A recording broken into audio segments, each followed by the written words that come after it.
ذلك سورة غافر تفسیر ابن کثیر. الحمد للہ رب العالمین والصلاة والسلام على اشرف الانبیاء وسید المرسلین سیدنا محمد وعلى آلہ واصحابہ اجمعین. اللهم صل على سيدنا محمد وعلى آل سيدنا محمد كما صليت على إبراهيم وعلى آل إبراهيم في العالمين إنك حميد مجيد. أعوذ بالله من الشيطان الرجيم. بسم الله الرحمن الرحيم.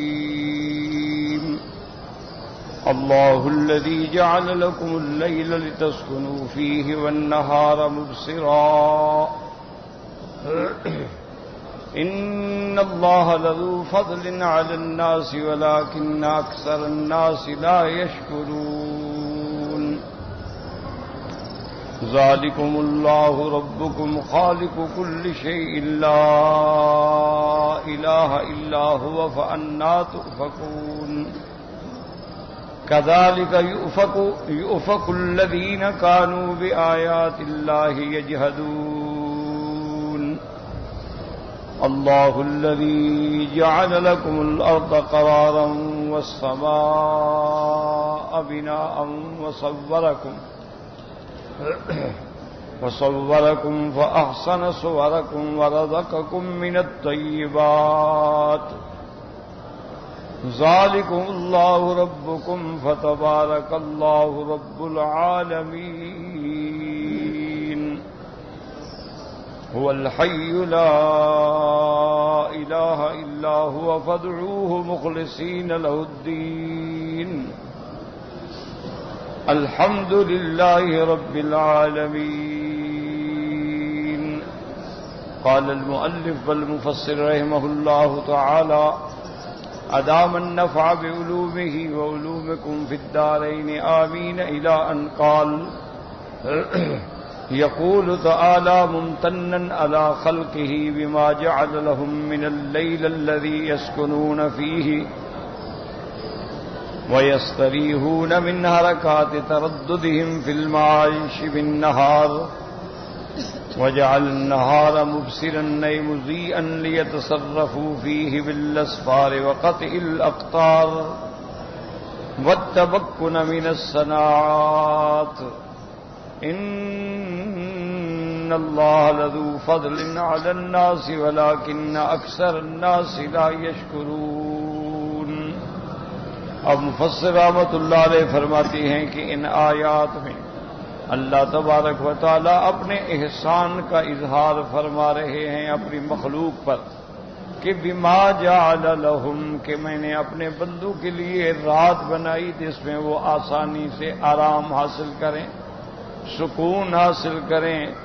وَيَسْتَرِيحُونَ مِنْ حَرَكَاتِ تَرَدُّدِهِمْ فِي الْمَعَاشِ، اور سارا دن جو انہوں نے بھاگ دوڑ کی ہے اس کے بعد ان کو راحت اور سکون ملے. وَجَعَلَ النَّهَارَ مُبْصِرًا أَيْ مُضِيًّا، اور دن کو میں نے روشن بنا دیا. لِيَتَصَرَّفُوا فِيهِ، تاکہ اس کے اندر وہ تصرف کر سکیں، سفر کر سکیں. وَقَطْعِ الْأَقْطَارِ، اور ایک ملک سے دوسرے ملک میں جا سکیں. وَالتَّمَكُّنَ مِنَ الصَّنَاعَاتِ، اور ملک کے اندر اپنے علاقوں کے اندر مختلف قسم کی صنعتیں لگا سکیں. ان اللہ لذو فضل علی الناس ولکن اکثر الناس لا یشکرون. اللہ تبارک و تعالی اپنے بندوں پہ فضل فرمانے والے ہیں لیکن اکثر لوگ نہ شکرے ہیں.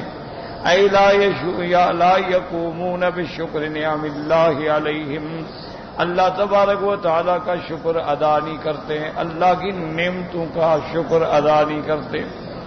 ثم قال عز وجل ذلكم الله ربكم خالق كل شيء لا إله إلا هو، أي الذي فعل هذه الأشياء، جس نے یہ رات بنائی، دن بنایا. هو الله الواحد الأحد، وہی ذات ہے جو معبود برحق ہے، جو ایک ہے، جس کا کوئی شریک نہیں، کوئی ساجی نہیں. خالق الاشیاء، تمام چیزوں کے پیدا کرنے والا. لا الہ غیرہ، اس کے سوا کوئی معبود برحق نہیں، ولا رب سواہ، اور اس کے بغیر کوئی پالنے والا نہیں، فأنا تؤفکون، ای فکیف تعبدون غیرہ من الاصنام، تم اس خدا کو چھوڑ کے پھر کیسے بتوں کی عبادت کرتے ہو، التی لا تخلق شیئا، جو کچھ پیدا کرنے پہ بھی قادر نہیں، بل ہی مخلوقۃ منحوتۃ، بلکہ یہ تو خود مخلوق ہیں اور مخلوق کے ہاتھوں سے بنائے ہوئے ہیں، تو تم خالق کو چھوڑ کے پھر ان چیزوں کی کیسے عبادت کرتے ہو۔ یاد رکھیں کہ قرآن پاک میں اکثر صورتوں میں دلائل جو ہیں نا، یاد رکھیں کہ ایک تو کوئی مسئلہ قرآن میں ایسا نہیں جس پہ دلائل نہ، یعنی توحید ہے دلائل ہیں، نبوت و رسالت ہے دلائل ہیں، قیامت ہے دلائل، ایسے نہیں بس کہہ دیا، ورنہ وہ تو مالک ہے، کہہ دے اس کی مرضی۔ اس لیے کہ جب دلائل سے بات واضح ہو گئی، اب جس کی مقدر میں ہدایت ہے ہدایت لے، جس نے ہلاک ہونا ہے ہلاک ہو، یہ نہ کہہ سکے کہ مجھے مسئلہ سمجھ نہیں ہے۔ لیکن ان دلائل میں دلائل مختلف ہوتے ہیں، کبھی دلائل جو ہیں وہ آفاقی ہوتے ہیں، کبھی دلائل جو ہیں وہ انفس یعنی انسان کے اپنے نفس کے اندر ہوتے ہیں، کبھی دلائل جو ہیں وہ عالم علوی سے تعلق رکھتے ہیں، آسمان ہے، ستارے ہیں، کواکب ہیں، نجوم ہیں، شمس و قمر ہیں، کبھی دلائل عالم سفلی سے تعلق رکھتے ہیں، زمین ہے، دریا ہیں، کھیتیاں ہیں، باڑیاں ہیں، لیکن سب سے زیادہ ذکر آسمانوں اور زمینوں کا آتا ہے۔ بس یہ بات میں نے سمجھانی تھی کہ دلائل تو اور بھی ہیں، لیکن زیادہ تر ذکر جو ہے نا وہ آسمانوں اور زمینوں کا آتا ہے۔ کہیں فرماتے ہیں هو الذی خلق السماوات والارض فی 6 ایام ثم استوى علی الارض، کسی جگہ فرماتے ہیں ثم استوى الی السماء وہی دخان، کسی جگہ فرماتے ہیں افلم ينظروا الی السماء فوقهم کیف بنیناها۔ تو اس کی وجہ یہ ہے، علماء نے فرمایا کہ انسان جو ہے ایک اصولی بات ہے، یا نیچے دیکھے گا یا اوپر دیکھے گا، جب نیچے دیکھے تو زمین پہ نظر جائے گا، اور جب اوپر دیکھے تو آسمانوں پہ نظر جائے، تو یہ دو چیزیں ہر وقت اس کے سامنے ہیں، یعنی ان میں کوئی ایسی بات نہیں ہے جو اس کو اب زمین پہ رہتا ہے، کھاتا ہے، پیتا ہے، کھیتی ہے، باڑی ہے، گھر ہے، مکان ہے، ہر چیز سامنے ہے۔ آسمانوں کے نیچے زندگی گزارتا ہے، سامنے ہے، ستارے ہیں، سورج ہے، چاند ہے، سامنے ہے۔ تو یعنی یہ ایسی کھلی ہوئی چیزیں ہیں کہ جس کو دیکھنے کے بعد آدمی کا اللہ کی قدرت سے انکار کرنا ممکن ہی نہیں ہوتا۔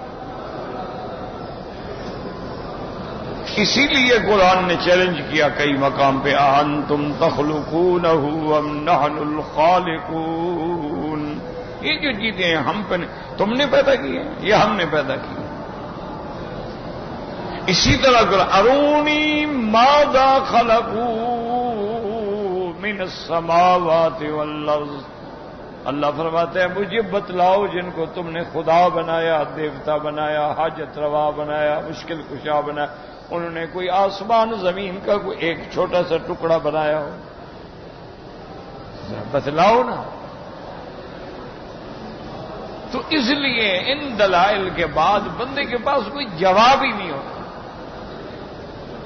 اسی لیے قرآن کہتا ہے وَلَئِن سَأَلْتَهُم مَّنْ خَلَقَ السَّمَاوَاتِ وَالْأَرْضَ لَيَقُولُنَّ اللَّهُ، اللہ فرماتی ہیں ان کافروں سے، مشرکوں سے سوال کریں آسمانوں اور زمینوں کو کس نے بنایا ہے، کوئی جواب نہیں مگر اللہ۔ کیوں؟ اور کوئی جواب ہے ہی نہیں نا۔ دیکھیں نا مثال کے طور پر عیسائی ہیں، نصرانی ہیں، وہ یہ تو نہیں کہہ سکتے نا کہ عیسیٰ علیہ السلام نے بنایا ہے، یہ تو کہہ دیا عیسیٰ علیہ السلام خدا کا بیٹا ہے، کیوں جی اللہ نے اس کو بغیر باپ کے پیدا کیا ہے لہذا بیٹا ہو گیا۔ یہ تو کہہ دیا کہ بھئی ان تین میں کوئی خدا ہے، ثالث و ثلاثہ ہے۔ بعد میں یہ بھی کہہ دیا کہ نہیں، کہ عیسیٰ علیہ السلام جو ہے خود الہ ہے۔ لقد کفر الذین قالوا ان اللہ هو المسیح ابن مریم۔ لیکن اب یہ بھی تو بتائیں نا، بھی عیسیٰ علیہ السلام نے آسمان پیدا کیا، زمین پیدا کی، دریا پیدا کیے، نہریں پیدا کی، کھیتیاں اگائیں، سورج چاند پیدا کیا، اس نظام کے تبدل کو اس نے چلایا ہے، تو پھر ان کے پیدا ہونے سے پہلے کس نے چلایا؟ لیکن اگر کوئی کہہ بھی دے، جیسے کہ آج ایک جاہل آدمی اللہ معاف فرمائے اندھی عقیدت میں آگے کہہ دیتے ہیں کہ جی سب کچھ جو ہے ہمارے مرشد کے ہاتھ میں ہے، کار عالم کا مدبر بھی ہے، معزون بھی ہے، مختار بھی ہے عبد القادر۔ چلو عبد القادر کے پیدا ہونے سے پہلے پھر کون تھا؟ ان کے فوت ہو جانے کے بعد پھر نظام کون چلائے گا؟ تو یہ ایک ایسی بات ہے جو ہر بندہ سمجھ سکتا ہے۔ ہاں یہ الگ بات ہے کہ آدمی کے دلوں پہ اللہ مہریں لگا دے۔ دیکھیں نا آپ کتنے لوگ ہیں پڑھے لکھے ہیں، تعلیم ہے، کوئی ایم اے ہے، کوئی بی اے ہے، کوئی پی ایچ ڈی ہے، کوئی پروفیسر ہے، کوئی ڈاکٹر ہے، انجینئر ہے، بڑے بڑے دماغ ہیں، لیکن گھر میں نہ نماز ہے، نہ خدا ہے، نہ رسول ہے، نہ قرآن ہے، نہ تلاوت۔ یعنی آج مسلمان ملکوں میں آپ جائیں آپ حیران ہوں گے، یعنی پورے شہر پوری بستیوں میں چلے جائیں، مسجد میں کوئی مولوی بیچارہ ہوگا اذان دے دے گا، مسجد میں جائیں 2 آدمی 3 آدمی بوڑھے، وہ جو بھی ریٹائر ہو چکے ہیں کسی کام کے نہیں، وہ آ جائیں گے نماز پڑھنے کے لیے۔ کوئی نماز نہیں۔ یہ آپ کے جو بڑے بڑے لوگ ہیں نا جی، مثلا وزیر ہیں، مشیر ہیں، گورنر، ان کو تو الحمدللہ رب العالمین پڑھنا بھی نہیں آتا۔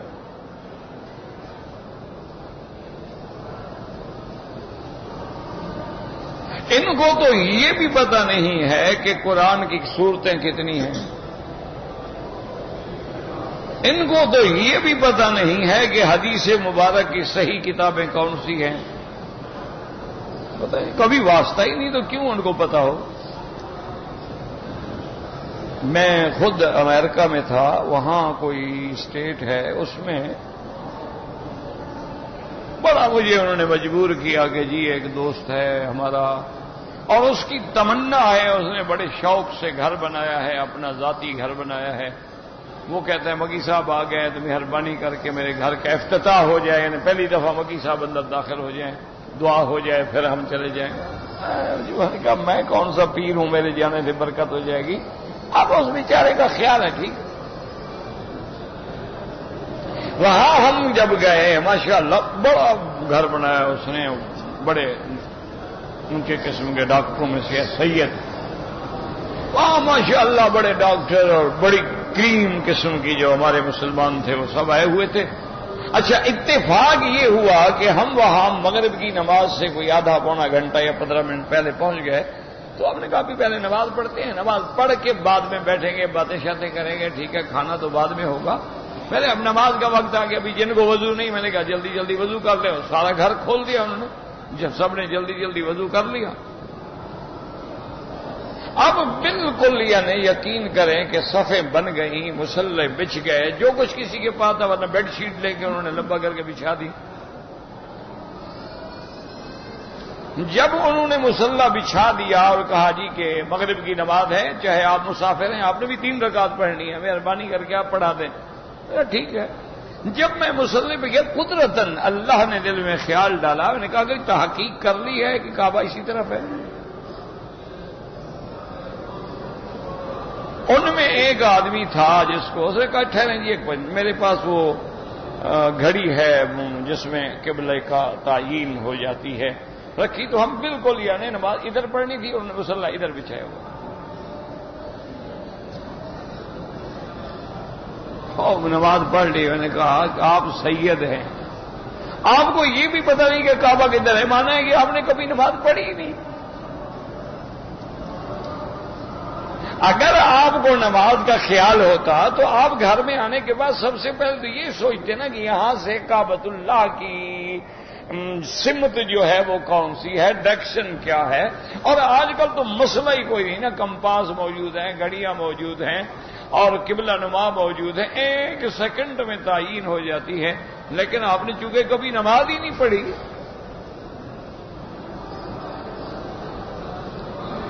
بس جی وہ خیال نہیں رہا، اور جس کو نے کہا اتنے ڈاکٹر کھڑے ہو، اتنے بندے کھڑے، کسی کو بھی پتہ نہیں کہ کعبہ ادھر ہے یا ادھر ہے۔ یہ تو اتفاق ہو گیا، ہم نے پوچھ لیا ورنہ پڑھ لیتے۔ تو یہ ہمارے پڑھے لکھے لوگوں کے گھر کا حال ہے۔ اچھا یہ تو ان کو پتہ ہی نہیں ہے نا کہ غسل جنابت کیا ہے، ان کو یہ پتہ ہی نہیں ہے کہ غسل کے فرائض کیا ہیں، واجبات کیا ہیں، سنن کیا ہیں، مستحبات کیا، پتہ ہی نہیں۔ بس پانی ڈال دیا، شیمپو ڈال دیا، ٹب بھر کے بیٹھ گئے، نکل آئے۔ ان کو کبھی یہ خیال نہیں آتا کہ گھر میں واشنگ مشینیں ہیں، بڑی بڑی واشنگ مشینیں ہیں اور بڑی جدید، یعنی بس آپ پانی کی اور نل کھول دیں اور اس میں پاؤڈر ڈال دیں اور کپڑے ڈال دیں اور خود دھلیں گے، خود نچڑیں گے، خود وہاں سے خشک ہو کے نکل آئیں گے۔ اب اسی میں عورتوں کے بھی ہیں، مردوں کے بھی ہیں، حیض والے بھی ہیں، پاک بھی ہیں، ناپاک بھی ہیں۔ وہ کیسے پاک ہو گئے؟ پانی تو کسی نے بدلا ہی نہیں، کپڑا کیسے پاک ہو گیا؟ کوئی مسئلہ۔ یہ عام گھروں میں آپ جائیں، کسی فلیٹ میں آپ چلے جائیں، مثلا وہاں 2 حمام ہیں یا 3 حمام ہیں، جو حالانکہ اصول ہوتا ہے کہ بھی خواتین کا حمام الگ کر دو اور اس میں کسی غیر مرد کو داخلہ نہ دیں۔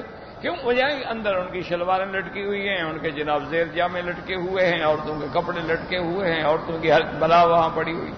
اب غیر مرد اندر داخل ہو کے دیکھ رہا ہے۔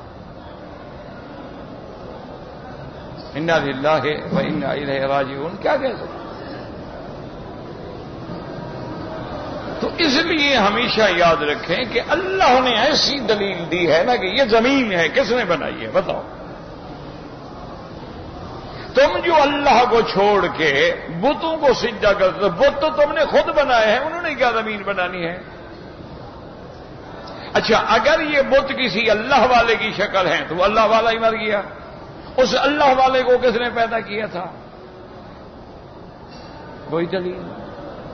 جو ملائکہ کی پوجا کرتے ہیں، فرشتوں کو کس نے پیدا کیا؟ لیکن اتنے واضح ہونے کے بعد پھر بھی بندہ شرک کرے، کفر کرے، تو پھر یہی سمجھ آئے گا کہ اللہ کی طرف سے یہ محروم ہو گیا ہے۔ ورنہ توحید کا مسئلہ تو 2 اور 2 4 کی طرح بالکل واضح ہے، جس میں کوئی اندھیرا ہے ہی نہیں۔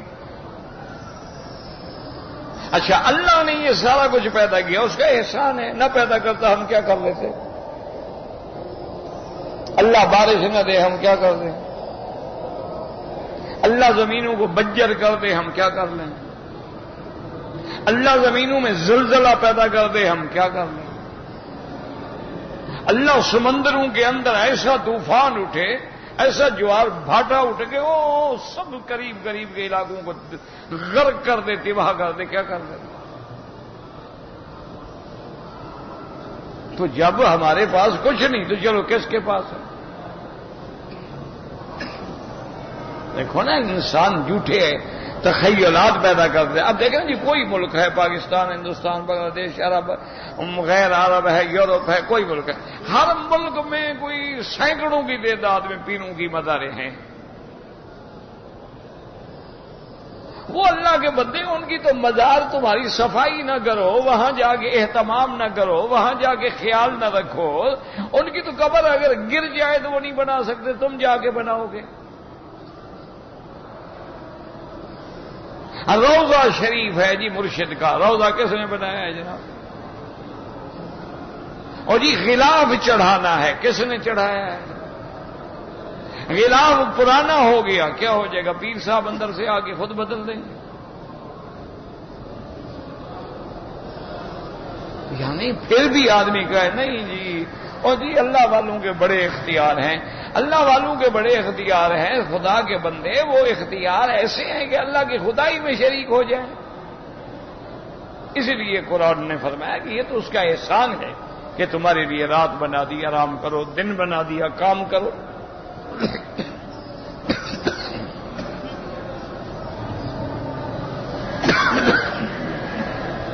وَقَوْلُهُ عَزَّ وَجَلَّ كَذَلِكَ يُؤْفَكُ الَّذِينَ كَانُوا بِآيَاتِ اللَّهِ يَجْحَدُونَ أي كما دل هؤلاء بعبادة غير الله كذلك أفك الذين من قبلهم فعبدوا غيره بلا دليل ولا برهان بل بمجرد الجهل والهوى وجحدوا حجج الله وآياته۔ اللہ نے فرمایا میرے مدنی سلسم کذالک یؤفک الذین، ان سے پہلے بھی لوگ ہیں جو غیر اللہ کی عبادت کر کے گمراہ ہوئے، ان سے پہلے بھی امتیں گزری ہیں فعبدوا غیرہ، جنہوں نے اللہ کو چھوڑ کے غیروں کی عبادت کی، غیروں کے سجدے کیے، غیروں کے نام پہ نظر نیاز منتیں چڑھائیں، بلا دلیل ولا برہان، نہ ان کے پاس کوئی دلیل ہے نہ کوئی برہان ہے، بل بمجرد الجہل والہوى، خالص جہالت ہے، خالص نفس پرستی ہے، وجحدوا حجج اللہ وآیاتہ، اور اللہ کی نشانیاں اللہ کی آیات کا بھی انہوں نے انکار کر دیا۔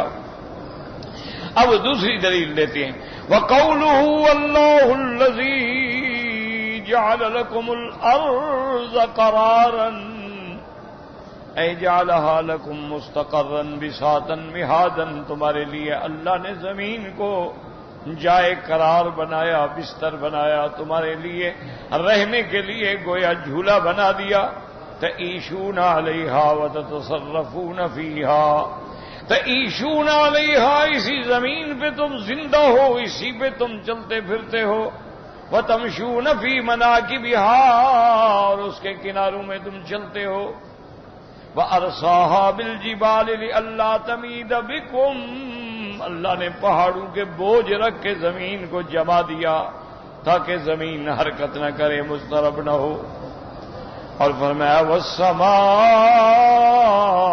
بِنَاءً أَيْ سَقْفًا لِلْعَالَمِ مَحْفُوظًا، اور اللہ نے سارے عالم کے لیے چھت بنا دیا، آسمانوں کو محفوظ، اور ایسا محفوظ بنا دیا کہ ہزاروں سال گزرنے کے باوجود بھی تم ان میں کوئی نقص نہیں دیکھتے ہو، تمہیں ان کے اندر کسی قسم کی کوئی کمی نظر نہیں آتی، کوئی اس کے اندر سوراخ نظر نہیں آتا۔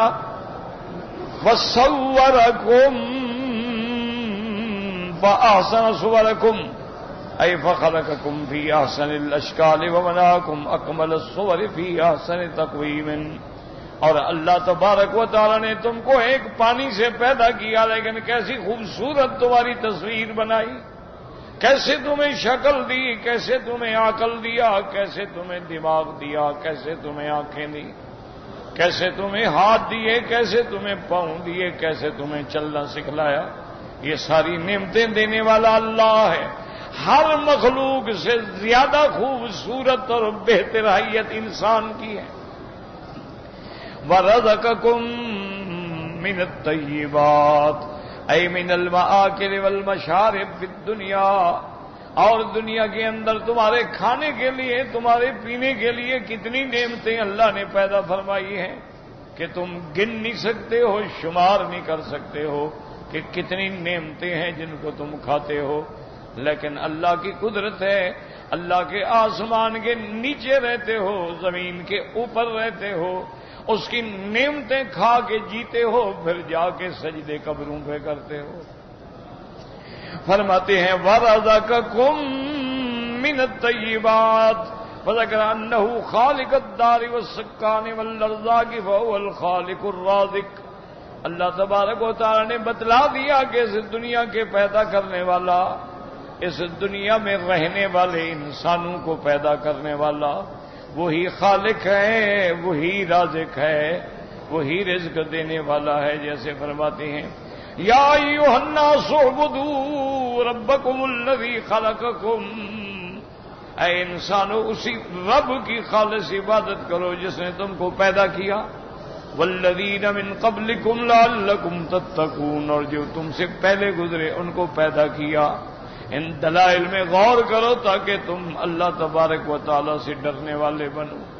الذی جعل لکم الارض فراشا، جس نے تمہارے لیے زمین کو بچھا دیا ہے، والسماء بناء، اور جس نے آسمان کو چھت بنا دیا، وانزل من السماء ماء، اور آسمان سے تمہارے لیے پانی اتارا، فاخرج به من الثمرات رزقا لکم، اور پھر اس پانی سے تمہارے لیے زمین سے پھل اگائے، فلا تجعلوا للہ اندادا وانتم تعلمون، خبردار اللہ کے لیے کوئی شریک نہ بناؤ، تم جانتے ہو کہ یہ شریک تو خود مخلوق ہے۔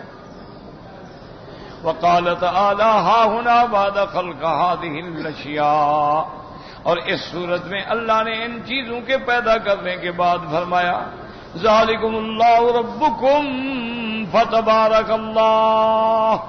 فتبارک اللہ رب العالمین، یہ خالق، یہ پیدا کرنے والا ہی تمہارا رب ہے، اسی کی ذات مقدس ہے، بلند ہے، دائم ہے۔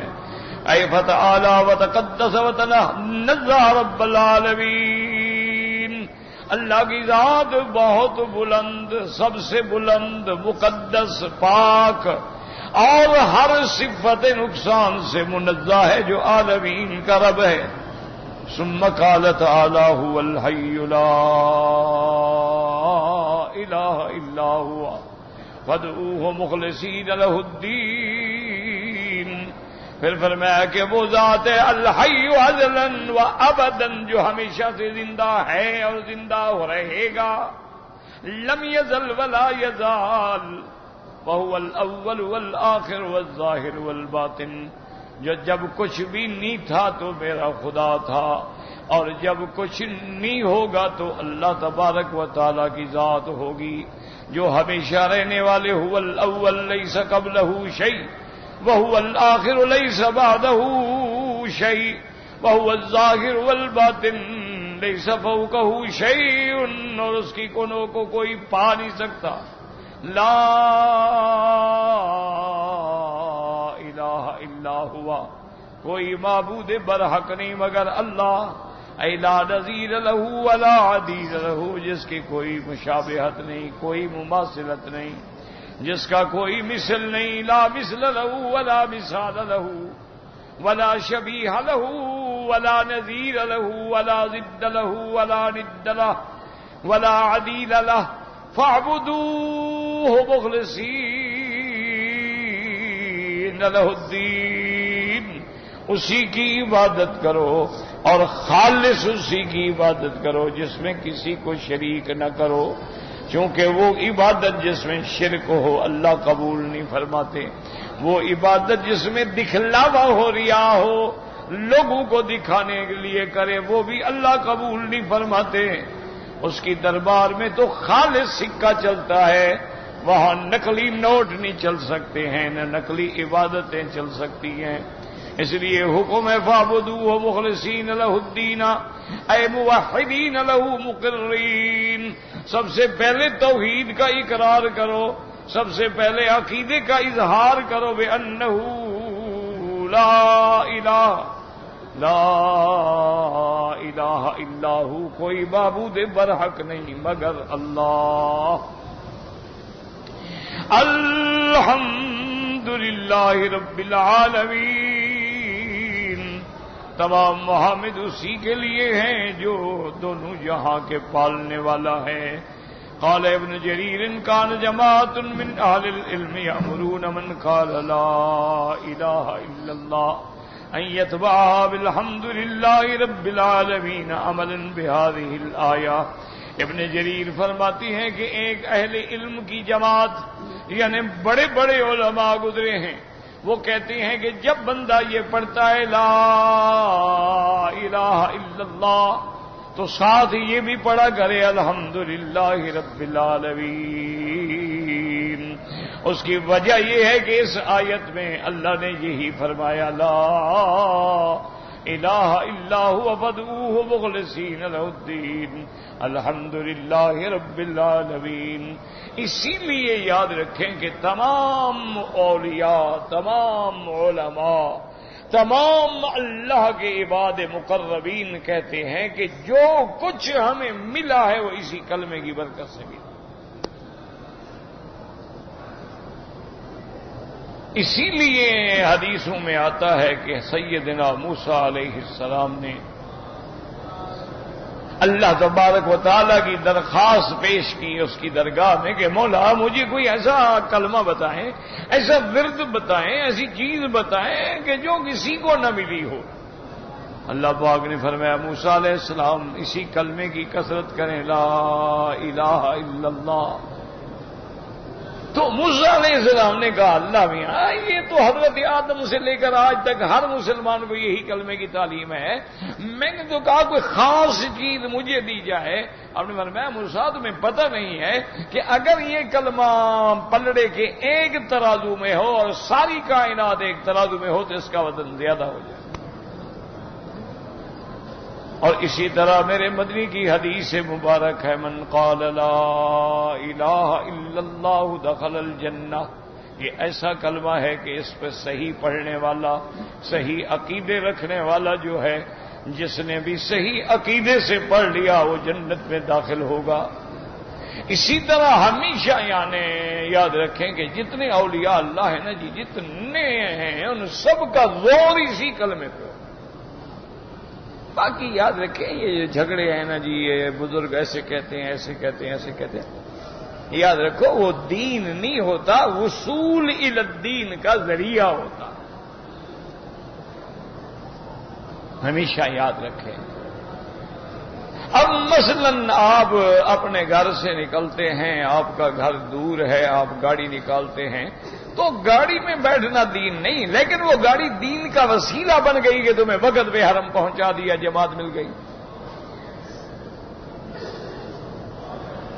اسی طرح ہمیشہ یاد رکھیں کہ مثلا شلوار ہے، پاجامہ ہے، بٹن ہے، تو یہ وسیلہ ہے ستر کے چھپانے کا، کہ اللہ نے حکم دیا نا ستر نہ کھلے تو ہم ایسا لباس پہن رہے ہیں کہ انسان پریانہ ہو۔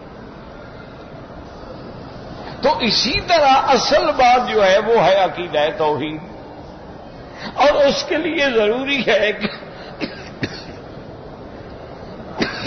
کہ دل میں بھی تصدیق ہو، اقرار بھی ہو اور پورے ارکان میں اس کا اثر بھی ہو۔ تو اس لیے بزرگان دین جو ہے نا وہ جب مبتدی لوگ آتے ہیں تو ان کو بس یہی کلمہ سکھاتے ہیں، اسی پہ زور لگاؤ۔ اور جس طرح کوئی بچے کو پڑھاتا ہے اور اس کو سکھاتا ہے کہ وہ بسم اللہ الرحمن الرحیم، اب پہلے سال 4 سال کی عمر کا بچہ پہلی دفعہ تو بسم اللہ الرحمن الرحیم نہیں پڑھ سکتا ہے، تو باپ پڑھتا رہتا ہے بسم اللہ الرحمن الرحیم، بیٹا پڑھو بسم اللہ الرحمن الرحیم، بسم اللہ الرحمن، اچھا وہ دیکھتا ہے بھئی یہ تو نہیں کہتا، اچھا پڑھو بسم اللہ، وہ کہے گا بسم اللہ الرحمن، وہ کہے الرحمن الرحیم، وہ کہے گا الرحیم۔ تو اب یہ مانا تھوڑا ہے کہ بسم اللہ کو ہم کاٹ رہے ہیں، حضور پاک نے تو ہمیشہ پوری پڑھی اور ہم اس کو ٹکڑے ٹکڑے کر دیا۔ اس کے مزاج، اس کی عادات، اچھا جب اس کو ضبط ہو جائے گا تو پھر کیا پڑے گا بسم اللہ الرحمن الرحیم۔ اسی لیے اچھا بعض لوگ جو ہیں وہ کہتے ہیں بھئی آہستہ ذکر کرو، بعض بزرگ جو ہیں وہ کہتے ہیں زور سے ذکر کرو، یعنی کچھ ذکر جہر کرتے ہیں، کچھ ذکر بسر کرتے ہیں۔ اس کی بھی وجہ ہوتی ہے، یاد لا حول ولا قوت الا باللہ، کہ ایک دن میرے آقا رحمت دو عالم سیدنا محمد مصطفیٰ صلی اللہ علیہ وسلم گزرے تو حضرت ابو بکر نفل نماز پڑھ رہے تھے اور بڑا آہستہ آہستہ قرآن شریف پڑھ رہے تھے۔ حضور پاک گزر گئے، آگے تشریف لے گئے تو حضرت عمر پڑھے تھے، بڑے زور زور سے قرآن پڑھے۔ حضور نے نہیں چھیڑا، بھی اپنی عبادت میں ہیں، قرآن پڑھ رہے ہیں، نماز پڑھیں پڑھیں۔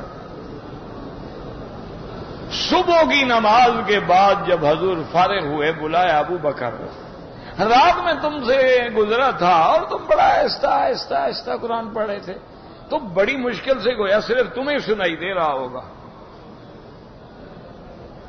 کیا وجہ ہے؟ اس نے کہا یا رسول اللہ میں اپنے اس مولا کو سنا رہا تھا جو ہر بات سنتے ہیں، ہم ایسا پڑھیں وہ سنتے ہیں، ہم زور سے پڑھیں وہ سنتے ہیں، ہم دل میں رکھیں تب بھی جانتے ہیں۔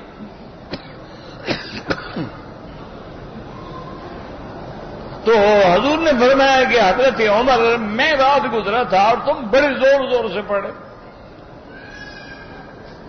بھئی تم کیوں زور لگا رہے تھے؟ اس نے کہا یا رسول اللہ اطرد الشیطان، میں شیطان کو بھگا رہا تھا اور سوئے ہوں کو جگا رہا تھا کہ سو رہے اٹھو بھائی، آواز سنیں گے تو اٹھیں گے۔ میں نے کہا حضور میں اس لیے زور سے پڑھ رہا تھا کہ جہاں تک آواز جائے گی شیطان بھاگے گا، اور جہاں تک آواز جائے گی جو بیچارے سو گئے ہیں غفلت میں پڑے ہوئے ہیں اٹھ پڑیں گے۔ حضور صلی اللہ علیہ وسلم مسکرائے اور فرمایا ابو بکر ارفع، تم آواز کچھ اونچی کرو، اور عمر تم کچھ آواز نیچے کرو، اعتدال اختیار۔ تو اسی لیے بعض بزرگ جو ہیں نا جی وہ علاج سوچتے ہیں کہ یہ بندہ ہے یہ ہر وقت ادھر ادھر دیکھتا رہتا ہے، اس کو زور سے ذکر کرے تاکہ دماغ اس کا ذکر میں لگ جائے۔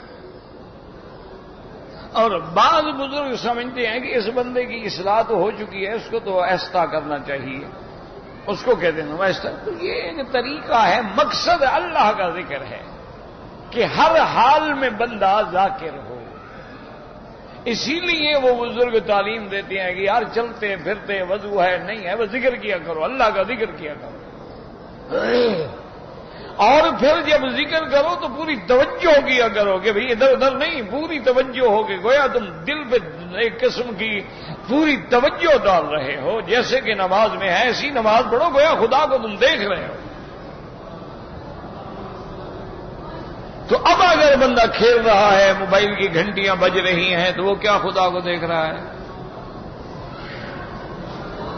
اس لیے ہمیشہ یاد رکھیں کہ ان کا مقصد یہ نہیں ہوتا۔ اب دیکھیں نا کہ عبد القادر جیلانی کے نام پہ کتنی بدعت ہوتی ہے، غوث اعظم اور غوث اعظم اور 11ویں والا پیر اور مشکل کشا اور متصرف العالم اور کیا، وہ سب سے بڑا موحد عالم تھے، یعنی وہ خود جو ہیں وہ سب سے بڑے عالم، سب سے بڑے موحد اور امام احمد بن حنبل کے مسلک پر تھے، اتنا سخت پکا موحد تھا۔ اچھا وجہ کیا تھی کہ ساری زندگی انہوں نے توحید پہ کام کیا، بدعت کے خلاف اور شیعہ کے خلاف۔ اچھا شیعہ حضرات بڑے تیز ہوتے ہیں، انہوں نے ان کی کتابوں میں اپنا لکھ کے حصے ڈال دیے، نام عبد القادر جیلانی کا ہو گیا، حالانکہ ان کا ان کتابوں سے کوئی تعلق ہی نہیں، کوئی واسطہ ہی نہیں۔ انہوں نے ساری زندگی کام ہی دو کیے ہیں، اصلاح نفس، توحید اور مدح صحابہ، اسی میں ان کی زندگی گزر گئی۔ وہ تو اللہ کے بڑے عباد صالحین میں تھے، حضرت معین الدین، حضرت علی حجویری رحمۃ اللہ علیہ، حضرت جلال الدین بخاری رحمۃ اللہ علیہ، اسی طریقے سے حضرت سر سکتی ہیں، قطب الدین بختیار کاکی ہیں، دامانی ہیں، یہ بڑے بڑے لوگ ہیں، تو سارے موحد لوگ تھے، ساری زندگی توحید پہ گزار دی۔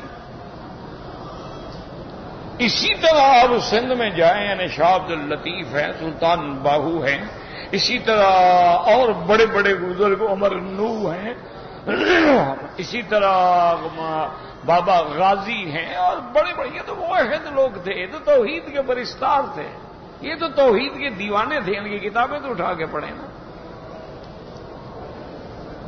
یہ جتنا علاقہ ہے آپ نے سنا ہوگا، مثلا کوریجا خاندان ہے، یعنی چاچڑا اور کوٹ مٹھن اور خواجہ غلام فرید اور یہ سارے جو ہیں، یہ تو اتنے بڑے موحد تھے، ان کی کتابیں کھول کے دیکھیں۔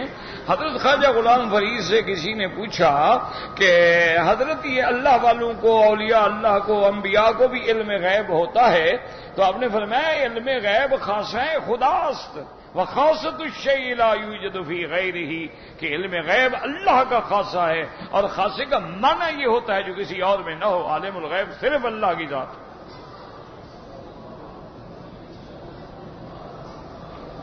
اسی طرح یعنی ابھی آپ دیکھ رہے ہیں کہ گولڈا شریف کے خاندان میں جو سید نصیر ناصر فوت ہو گئے 45 سال کی عمر میں رحمت اللہ علیہ، انہوں نے باقاعدہ کتاب تھی لطمت، انہوں نے کتاب لکھی کہ جو غیر اللہ کے علم غیب کا قائل ہے وہ اس کے منہ پہ تھپڑ مار رہا ہوں۔ کتاب کا نام ہی یہ رکھا۔ اچھا، کسی نے آ کے حضرت خواجہ غلام فرید سے پوچھا کہ آپ کی رائے جو ہے یہ علماء دیوبند جو ہیں یہ تو انبیاء کو نہیں مانتے، اولیاء کو نہیں مانتے، یہ توہین کرتے ہیں، تنقیص کرتے ہیں، اور جناب یہ کہتے ہیں بس حضور کی شان بڑے بھائی کے برابر ہے، اور ایسی ایسی باتیں کہتے ہیں کہ نماز میں حضور کا خیال آئے نماز فاسد ہو جاتی ہے، کسی اور بندے کا خیال آئے تو نہیں ہوتی ہے، یہ ایسی باتیں کرتے ہیں۔ حضرت ان کے بارے میں آپ کا کیا خیال ہے؟ آپ نے فرمایا کہ وہ سب اہل حق ہیں، اور جو بندہ ان کے بارے میں برا خیال رکھتا ہے فقیر کو ڈر ہے کہ اس کا خاتمہ خراب ہو جائے۔ اب اندازہ کر لیں، خود اندازہ اور کوئی سی نے تار پر مہربانی کر کی ہوگی نا، کیونکہ نیچے دیکھ کے تو چلنا مسلمان کی عادت ہی نہیں رہی نا، مریں گے پاؤں دوسرے کی جوتی وہاں جا پڑے گی، کیوں نیچے دیکھ ہی نہیں رہا۔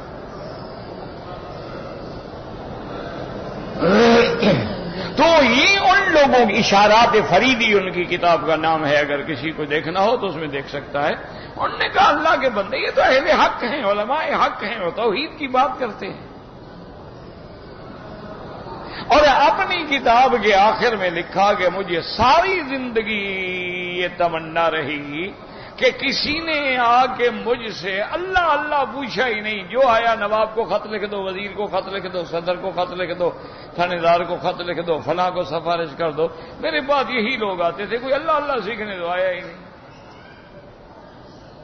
چونکہ وہ نواب کا پیر تھا نا، لوگ تو کام کے لیے جاتے تھے نا، لوگ مرید بن گئے، 2 دن کے بعد جناب آ گئے، حضرت وہ ہمارا مشکل ہے، تھوڑا سا ٹیلی فون کر دیں، خط لکھ دیں۔ میں تو ساری زندگی کہنے لگے، روتا رہا، اللہ کے آگے فریاد کرتا رہا، اللہ مجھے تم نے کس دنیا میں پھنسا دیا ہے، کوئی آدمی مجھ سے اللہ اللہ پوچھنے کے لیے تو آتا ہی نہیں۔ خدا کے بندے، لہذا سب سے بڑے ہمارے ہاں بریلویوں کا سب سے بڑا عالم تھا، شیخ الجامعہ تھے ہمارے ہاں، جو جامعہ تھی نا بہاولپور میں، جامعہ عباسیہ جو نواب بہاولپور نے بنائی تھی، اسلامی اور دینی جامعہ سب سے پہلی ہمارے بہاولپور میں تھی، پورے ملک میں کہیں نہیں تھی۔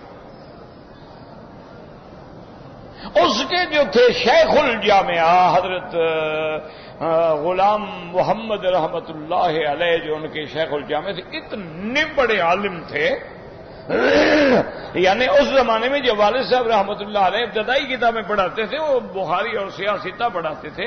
اچھا، بریلوی مسلک سے تعلق رکھتے تھے اور خالص بریلوی تھے۔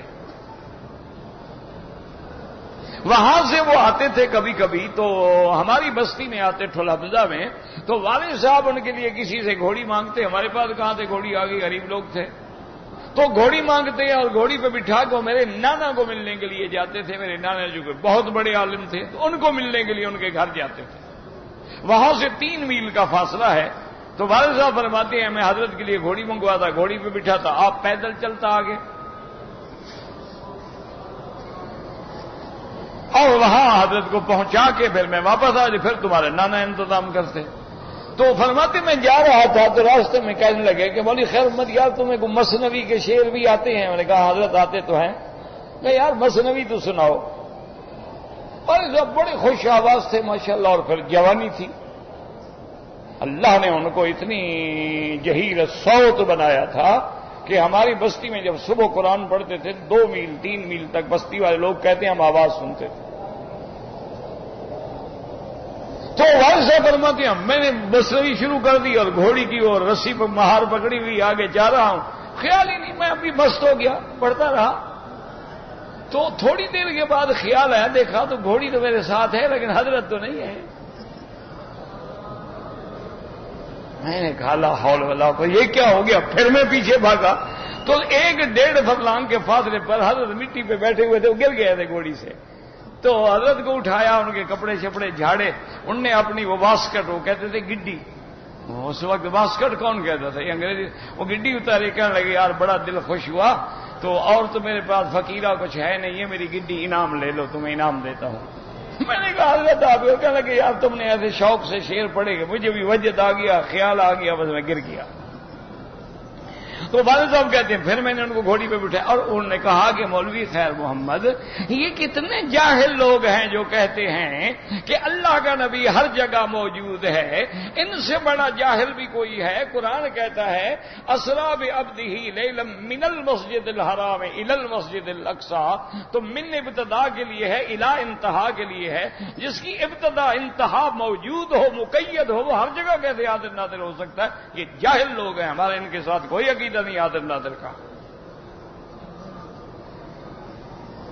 میں نے کہا تو ٹھیک ہے، اب بڑے عالم تھے نا، والد صاحب تو احترام کرتے ہیں. کہا جی حضرت یہ تو ہم تو کہتے ہیں.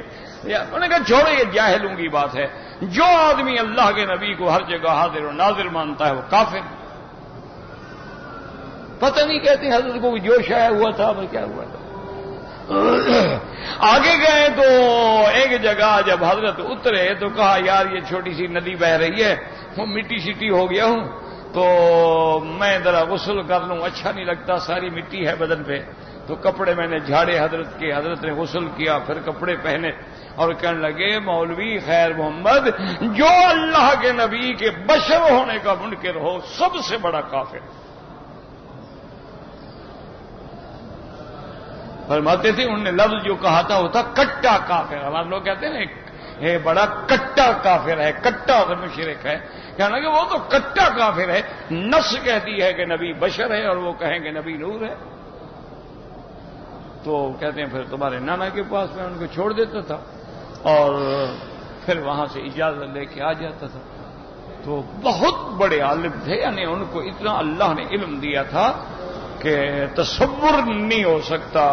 اس دور میں خدا کی شان ہے، اللہ نے بہاولپور کو ایسا نوازا تھا کہ شیخ الجامعہ، پھر نائب شیخ الجامعہ حضرت مولانا احمد علی، پھر حضرت مولانا محمد صادق، پھر حضرت مولانا عبید اللہ، پھر حضرت مولانا غلام عیسیٰ، حضرت مولانا حبیب اللہ گبانوی، حضرت مولانا خیر محمد، حضرت مولانا عبداللہ درخواستی رحمت اللہ. یہ تو ایک کہکشاں تھی بہاولپور میں علماء کی، جنہوں نے توحید کا نعرہ دے کے پورے عالم میں توحید پھیلائی.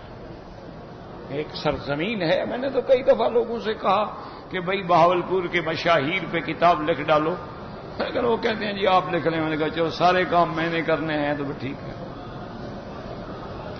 اب جناب فرماتے ہیں مفسر رحمت اللہ علیہ ثم روان محمد بن علی بن الحسین بن شقیق النبی عن الحسین بن واقد عن الاعمش عن مجاہد بعد قال من قال لا الہ الا اللہ فليقل لا إثري الحمد لله رب العالمين وذلك قوله تعالى فادعوه مخلصين له الدين الحمد لله رب العالمين.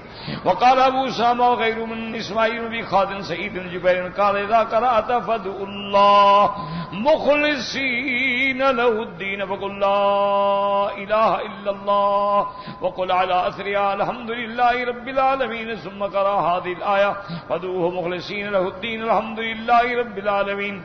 قال الامام احمد حدثنا ابن نمير قال حدثنا هشيم يعني ابن عروة بن الزبير بن الزبير محمد بن مسلم بن بدر المكي قال كان عبد الله بن الزبير يقول في دبر كل صلاة حين يسلم. حضرت عبداللہ ابن زبیر ہر نماز کے بعد جب سلام پھیرتے تھے تو کہتے تھے لا الہ الا اللہ وحدہ لا شریک لہ لہ الملک ولہ الحمد وہو علی کل شیء قدیر لا حول ولا قوة الا باللہ لا الہ الا اللہ ولا نعبد الا ایاہ لہ النعمت ولہ الفضل ولہ الثناء الحسن لا الہ الا اللہ مخلصین لہ الدین ولو کرہ الکافرون.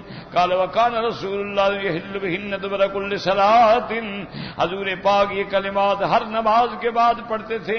رواه مسلم وابو داود والنسائی من طرق هشام بن عروة وحجاج بن ابي عثمان وموسى بن عقبة ثلاثة من نبي الزبير عن عبد الله بن الزبير رضي الله تعالى عنه قال كان رسول الله صلى الله عليه وسلم يقول في دبر دبر کل صلاۃ، ہر نماز کے بعد میرے مدنی سرکار یہ پڑھتے تھے لا الہ الا اللہ وحدہ لا شریک لہ وذکر تمامہ، یعنی وہ پورا کلمہ جو حضرت عبداللہ ابن زبیر نے پڑھا ہے، اللہ ہمیں بھی پڑھنا نصیب کرے۔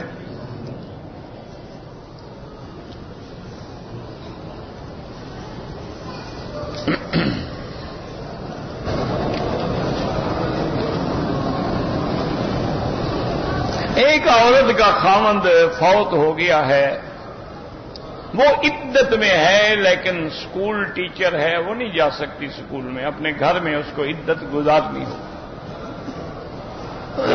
4 مہینے 10 دن جو ہے اس کو گھر سے نکلنے کی اجازت نہیں ہے، الا بعذر، کوئی عذر ہے، بیماری ہے، علاج ہے، معالجہ ہے، کوئی عزیز رشتہ دار فوت ہو جاتا ہے، میت پہ جانا ہے، ورنہ ابداً نہ جائیں۔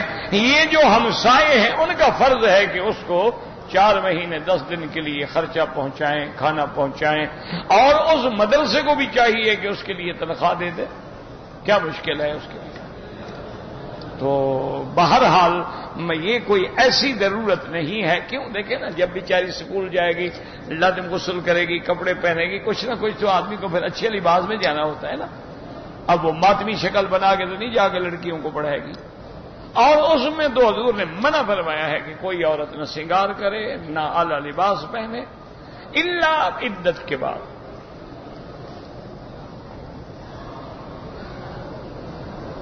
اگر کوئی بندہ 3 نکاح کرے گا تو شوہر کس بیوی کے ساتھ ملاقات ہوگا؟ کب؟ دنیا میں، آخرت میں؟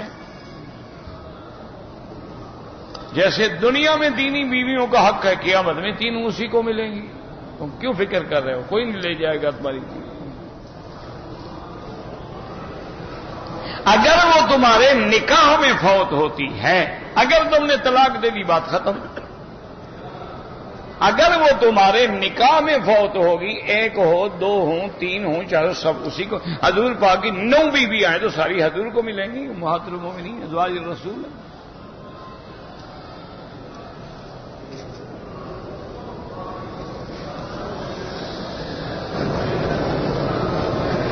کہتے جی کہ میں نے جماعت کی دوسری رکعت میں شامل ہوا، میں نے جب قعدے میں بیٹھا تو پوری اتحیات پڑھ دی، حالانکہ آپ کو اشہد ان لا الہ الا اللہ واشہد ان محمدا عبدہ ورسولہ تک پڑھنا تھا، پر بھی کوئی حال نہیں، انشاءاللہ نماز ہو گئی۔ احناف کے نزدیک منع۔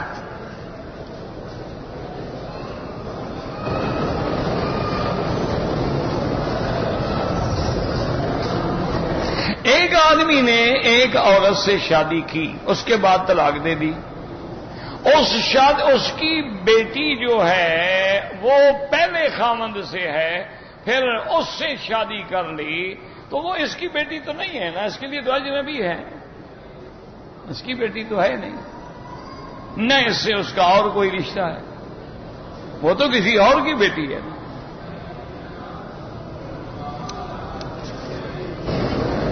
کسی امام کی تقلید کرنا ضروری ہے؟ ہاں، میرے جیسے لوگوں کے لیے، آپ جیسے پڑھے لکھے لوگوں کے لیے نہیں ہے، کیونکہ جو عالم ہو اس کو تو تقلید کی ضرورت ہی نہیں نا۔ لیکن جو ہمارے جیسے لوگ ہوتے ہیں جن کو پتہ نہیں ہے کہ کون سی حدیث ناسخ ہے، کون سی منسوخ ہے، کون سی آیت پہلے اتری ہے، کون سی آیت بعد میں اتری ہے، اس آیت کے سبب نزول کیا ہے، اسباب نزول کیا ہے، شان نزول کیا ہے، وہ تو لازماً کسی سے پوچھے گا۔ اب دیکھو نا، ابھی آپ حدیث پڑھ رہے ہیں کہ جب کوئی پڑھے لا الہ الا اللہ تو آگے کہے الحمدللہ رب العالمین، تو لا الہ الا اللہ محمد رسول اللہ نہ کہے، یعنی لا الہ الا اللہ الحمدللہ رب العالمین۔ تو اب کیا کرو، کیسے سمجھو گے؟ تو پھر تو جانا پڑے گا نا کسی سے پوچھنے کے بندی ہے تو وہ حدیث۔ لیکن آپ گاڑی چلا کے جا رہے ہیں، آپ کو مدینہ شریف کا رستہ نہیں آتا، پوچھیں۔ یہ تو ناممکن ہے نا کہ نہ پوچھیں، کیونکہ سوال جو ہے نا وہ شفاء العی السوال، یعنی ایک معذور مجبور جاہل کا علاج ہی سوال ہے کہ جب اس کو مسئلہ نہ آئے لازم سوال کرے۔ اور دوسری بات یاد رکھیں کہ اللہ نے حکم دیا ہمیں نماز کا، کہہ دیتے بھی ہر بندہ جہاں مرضی آئے نماز پڑھ، لیکن آخر جماعت کی پابندی کیوں کی گئی بھی؟ نہیں، لازم نماز جماعت کے ساتھ پڑھ۔ اچھا پھر جماعت کے ساتھ چلو جی ہم کھڑے ہو جاتے ہیں، پڑھ لیتے ہیں لازم امام کے پیچھے۔ اچھا پھر امام سے گردن نہ آگے جھکاؤ، اور نہ یہ ہے کہ امام سجدے سے اٹھ کے بیٹھ تم سجدے میں پڑے رہو، کہ نہیں اذا کبر فکبروا اذا رکع فرکعوا اذا سجد فاسجدوا، ہر بعد میں اس کی تعمیل کرو۔ یہ دن میں آخر ہمیں 5 دفعہ کیوں سکھایا جاتا ہے کہ ایک امام کے پیچھے رہیں؟ کوئی وجہ تو ہوگی نا، اللہ کا کام کوئی بغیر حکمت سے نہیں ہوتا نا۔ اور اتنی بڑی پابندی ہے کہ امام سے پہلے تم اللہ اکبر بھی نہیں کہہ سکتے، جب تک وہ اللہ اکبر کہے تم پھر کہو گے اللہ اکبر، اس سے پہلے تم رکوع میں بھی نہیں جا سکتے، اس سے پہلے تم سجدے میں بھی نہیں جا سکتے۔ اچھا اس سے پہلے ابھی اس نے سلام نہیں پھیرا، جیسے ہمارے جاہل کرتے ہیں، ابھی امام نے سلام نہیں پھیرا وہ حجر اسود میں بھی پہنچ جاتے ہیں، نماز ختم۔ ورنہ تو بعض ائمہ فرماتے ہیں کہ جب وہ سلام پھیرے ایک طرف مکمل پھیر لے تو تم پھیرو۔ حنابلہ کہتے ہیں کہ نہیں، دونوں طرف پھیر لے تاکہ شک نہ رہے۔ السلام علیکم ورحمۃ اللہ، السلام علیکم ورحمۃ، اب تم سلام پھیرو۔ کیوں؟ اگر پہلے پھیرو گے ہو سکتا ہے تم جلدی کر بیٹھو۔ اب تو بالکل تسلی ہو گئی نا کہ اس نے دونوں طرف سلام پھیر دیا۔ تو اسی لیے ہمیشہ یاد رکھیں کہ وہ میں نے بتایا تھا نا کہ مولانا ثناء اللہ نے تقریر کی تقلید کے خلاف، علامہ اقبال بھی بیٹھے ہوئے تھے، تو علامہ اقبال سے کہا کہ یہ ساری تقریر میں نے تمہیں سنانے کے لیے کی تھی، اس جاہل کے لیے نہیں کی تھی، اب تمہیں مسئلہ سمجھ آیا؟ اس نے کہا جی مجھے تو یہی سمجھ آیا کہ تقلید چھوڑ دیں تو کیوں نمازیں بے امام؟ پھر ہر بندے کی کیفیت یہ ہوگی کہ نماز تو ہوگی لیکن امام نہیں ہوگا، کوئی رکوع میں کھڑا ہوگا، کوئی قیام میں، کوئی سجدے میں پڑا ہوگا، تو پھر یہ انتشار ہوگا، اور تو مجھے کوئی سمجھ نہیں آیا۔ انہوں نے کہا تمہیں کون سمجھائے، بس میں اللہ سمجھائے سی۔ علامہ صاحب تو بہت صحیح ناظر ہیں۔ نبی اور رسول، رسول صاحب کتاب صاحب شریعت ہوتا، نبی ضروری نہیں کہ صاحب کتاب ہو، ہر رسول نبی ہوتا ہے، ہر نبی رسول نہیں ہوتا۔ ربنا تقبل منا